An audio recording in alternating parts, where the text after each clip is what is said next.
Hi all, and welcome to Good Shepherd. So glad that you could join us for this Bites of Bread as we have a special edition, having a mini devotion, a mini sermon on that of Ascension. Thursday actually is going to be when Ascension falls, if you can believe it or not. It's crazy how time sneaks up on you. With this whole situation that we're in, I found it kind of ironic here recently. We live in a day and age of technology and of information. At our fingertips, we can search up anything we really want in the world, and we can have it. We have news networks that are 24/7 news telling us about exactly what is going on out there in the world. We have ESPN, something that does it specifically for sports, and all of these places really have nothing to report on other than the coronavirus. Not a whole lot is happening out there in the world at the moment. So when something actually does happen that doesn't have to deal with COVID-19, our ears perk up and we're interested. One of those such things is that of The Last Dance, the documentary that's been airing on ESPN, having to deal with Michael Jordan and the Bulls with the last championship that they ended up winning together. In this, we take a look at it. I'm reminded of my childhood. As we sit there and watch the clips of him flying through the air, we're reminded of what a great athlete he was. There really was no one like him, and there hasn't ever been anyone quite like him. What he could do with the basketball was just tremendously athletic and amazing and incredible. He seemed to be able to fly in the air and hang there as his defenders were all falling down around him. Well, the thing about Michael Jordan was that as impressive as an athlete as he actually was, gravity always won. Because even though he seemed to hang in the air longer than everybody else, he always eventually came back down to earth. When we're taking a look at Ascension, that word, to ascend, it is a good word because that's exactly what Jesus did. He ascended into the heavens. He's now seated at the right hand of God. He's in this position of power. But that word ascend can be quite heady as well. I mean, sometimes it's better just to put it in plain, simple terms. Jesus flew on the day of Ascension. Here we have the Savior flying into the air. And he didn't do this because he wanted to show off his athletic prowess to put Michael Jordan to shame, or the rest of us to shame for that matter too. Jesus did this because he needed to get back to heaven physically. He needed to go there. He needed to leave this earth because it was now a new chapter. Things were going to be changing. And that seems odd. Here with the New Testament about to begin, this new Christian church beginning, you would assume it would be best for Jesus to be here on this earth still physically. That he would do what he did in Galilee and in Samaria and Judea all over the world. That he would go out, that he would preach, that he would teach, that he would do miracles. Except that Jesus knew something. Jesus knew that what he did in Samaria and Galilee and Judea would be repeated, yes, but to the same effects. Some would believe, others wouldn't, but his miracles wouldn't make any difference at all. Miracles don't create faith. It doesn't matter that Jesus can fly. It doesn't matter that Jesus has even raised people from the dead. That is not what creates faith. What has always created faith and what will always create faith is that of the Word of God. And Jesus knew that that would be present, and the Spirit would have the exact right tool for his job to build that new church, to build up the Christian church throughout the world. And he didn't have to be here physically. That is Jesus. Jesus could ascend into heaven for a different matter. Well, what is it that Jesus was exactly doing after he flew up into the clouds and the clouds hid him from our sight? Was it that Jesus was now kicking up his feet and he was relaxing for the rest of eternity based off of the spoils of victory? No. Jesus is still serving, just in a different capacity. And his service is described for us from our lesson from Deuteronomy. I know this is taking place in the past, but it's very still the similar thing to what he's doing currently for us right now.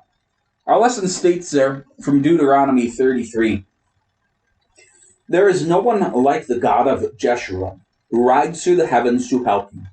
In his majesty he rides through the clouds. The everlasting God is the dwelling place, and his eternal arms are under you. He drove out the enemy in front of you, and he said, "Destroy." So Israel settled down in safety.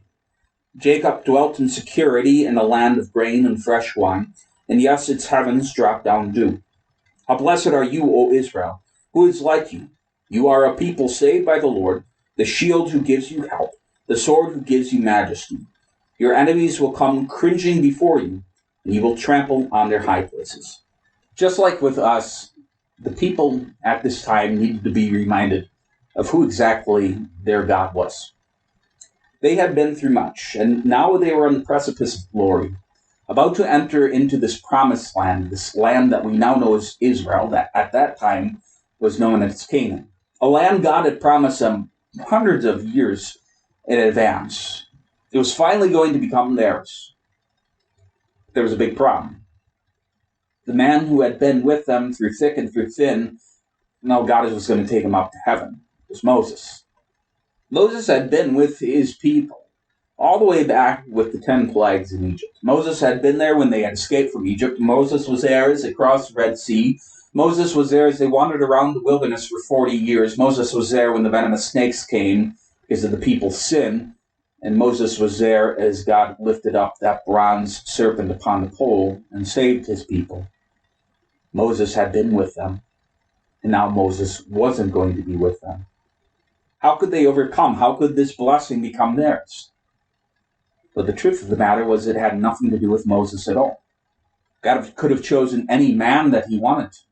Now, Moses was a spectacular man. He's a hero of faith, one of the ones that we should definitely emulate in our own lives. But Moses was just a man. It was about God. God was the key. God was the impetus that allowed them to be able to get away from Egypt and back to that promised land. God was the power behind it all, and God was still going to be there for them. God, he demonstrates his power to us with his name. He goes ahead and he tells us that he is the Lord. The Lord, this is a name that harkens back to when he first called Moses, and he told him, "I am who I am." This is a God who is timeless. And we see this playing out in our lesson because God, he talks about these promises that are going to take place as if they've already been done. He tells us here that he drove out the people, and he says that Jacob dwelt in security, and yet they still weren't even in the land. How can God promise such things? It's again because God is not bound by time. This is a construct we're never going to really be able to wrap our minds around, at least on this side of eternity. God and his unlimited power over time, how he's unbound by it entirely. Because God, he might act out in time, but God is not in himself based off of a timeline. For God, everything that was and that everything that will be, it just is the present to him. Because he is the God who simply is. How can this be? What does this even look like? Well, I'll give you an example. Say we were to have 1 billion Christians all at the same time pray to God. And I'm guessing that's been happening a lot with the situation around us right now. 1 billion Christians all praying to God at the same time. How can God, one, hear them, and two, give them an answer? Well, for us, that's difficult to comprehend because we assume that God is now on a time limit, that he has this time crunch, and he has so much work ahead of him. How is he going to do it all in a split second? You got to remember, again, God's not on a timeline. God is the everlasting present. All things that were and all things that have been are happening, well, for right now for him, as well as our minds can think about such a thing. God is entirely in control. And he can answer all of these prayers and hear all of them, not just because he is powerful and can do all things, but yes, because he is timeless too. What does this mean for us here and now? It means that any of the worries that you might have, any of the questions that you might have, they've been answered. They're dealt with. They're taken care of. Because I know that you do, as well as I do. What is church going to look like going forward? We have some ideas for the beginning, but what are we going to do if things change? What's going on with Holy Communion? What's going to happen with our elderly? Are they going to be able to come to church? What's going to happen with our shut-ins? What's going to happen with the school year? What's going to happen with all this, all that? And all of a sudden, it's very easy, yes, for these questions to become worries. Because it feels as if we have to answer them all here right now, and we have no time, and we have no ability to answer it all. And then this everlasting present God comes along, and he tells you the problems are already dealt with. Even the coronavirus. It's been taken care of. It's all set. Can God use this all for his glory? Most definitely. Even something as frustratingly stupid and evil and nasty as this situation. Yep. God's using it for your good. Allow the everlasting present to figure it out. That is above your pay grade. It's not for you. Hey, ask the questions. Use the wisdom God has granted you. But allow him to be able to have control. Because that's exactly what he should do. Remember, this is the guy that not only died for you, but then went and rose. He flew up into heaven for your sake, all that he might be able to govern everything. Jesus isn't just over a few things here and there. Every power, every authority is underneath his feet. He uses them as a footstool. He takes world powers and he bends them to his will so that you might have what you need. And he takes pandemics and does the same thing. God is in control. God is timeless. God is ruling over everything as the ascended and Lord who can fly into the heavens. Nothing to worry about at all. God's blessings to you. Amen.